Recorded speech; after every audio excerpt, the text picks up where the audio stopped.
9 shocking car fails you'll never believe made it to production. Despite rigorous testing, incredible failures on cars are sometimes missed by manufacturers, proving that their strategies were flawed from the get-go. Speaking of strategy, it's time for this week's shout out to our video sponsor Vikings War of Clans, which is an awesome and massively addictive mobile game to test your strategy skills and do battle with other players online in rival clans around the world. For CT viewers, Vikings, one of the top strategy games in the App Store, is giving away 200 gold, so download the game now using the link in the description below. Now, let's get back to it. Suzuki Celerio brake failure. Imagine that you're traveling at 80 miles an hour. You brake firmly, at which point the brakes do absolutely nothing. Holy we're all gonna die! This is what happened to an autocar journalist as the publication uncovered a serious issue with a Suzuki Celerio in 2015. According to the publication's report, during a full-force braking test at 80, the brake pedal became stuck in the fully depressed position and had absolutely no effect on the car's speed. Unsurprisingly, Suzuki quickly recalled the car. Victims of the elk test. Teknikens is a Swedish automotive magazine most famous for its elk test. The test simulates quickly avoiding an obstacle in the road, and the transfer and momentum can be enough to unsettle high-sided cars. So, manufacturers implement systems that counteract the pendulum effect and keep the car stable. But these fail-safes don't always work. Back in 1997, the then-new Mercedes A-Class was overturned during a test, while the Jeep Grand Cherokee popped multiple tires in 2012. Ford Pinto's exploding fuel tank. The Ford Pinto was meant to be a rival to the cheap and cheerful Japanese cars that were becoming popular in the 60s. During testing, engineers discovered that if the car was hit from behind, even at low speeds, the rear-mounted petrol tank had a tendency to break apart and dump fuel on the road. That made it a huge fire risk, but unbelievably, Ford decided it would cost more to fix the issue than it would to pay the victims, so it left the issue in place. Ford's knowledge of the problem came to light in 1977, and a year later, all 1971 to 76 Pintos were recalled. GM's faulty ignition switches. In 2014, GM was forced to issue a number of recalls that affected up to 28 million cars worldwide due to faulty ignition switches. The problem meant that the ignition could be switched off during driving, stopping the airbags deploying in the case of a crash. The fault was attributed to over 40 deaths. Shockingly, GM knew about the problem for over a decade before taking action. Toyota's unintended acceleration.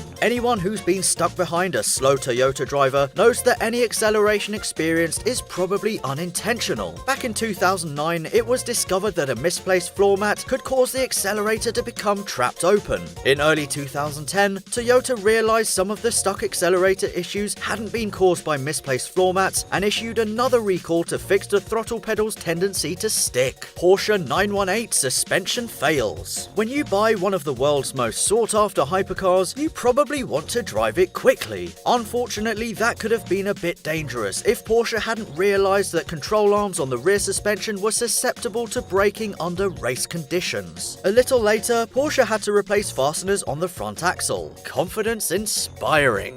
No escape from a 458. In America, legislation requires a catch in the boot or trunk that allows an individual trapped inside to get out. The Ferrari 458's latch didn't work, and so a recall was required. But a faulty front catch was the least of the 458's problems because, as you'll remember, it had a habit of randomly catching on fire. The problem was traced to an adhesive Ferrari used to stick the rear inner wheel arch liners. Sometimes the heat from the engine caused the liners to melt towards the engine, and in several cases, the adhesive caught on fire which quickly spread. Well over 1,000 458s were recalled and fixed using nuts and bolts instead of the flammable adhesive. Nervous passenger's dream ride. England is a pain in the ass for manufacturers. While most of the world drives on the right, we and a few others drive on the left. That means that cars made for our shores must be converted to right-hand drive. Peugeot Citroën did this by fitting a crossbar from the right-hand drive brake pedal across to the mechanism on the left. Unfortunately, they didn't cover it properly, so passengers could push on the braking bar through the carpet. Brakes too strong to no brakes at all. The Lancia Beta Monte Carlo is another car that had a problem with its brakes. The car's issues was that the servo was too strong and would cause the front wheels to lock. So to fix the problem, Lancia simply simply removed the servo. You might not have been able to stop, but at least your wheels weren't locked up as you hit the car in front. If you like this video, be sure to subscribe and don't forget to check out the Car Throttle shop for loads of cool car-related merch.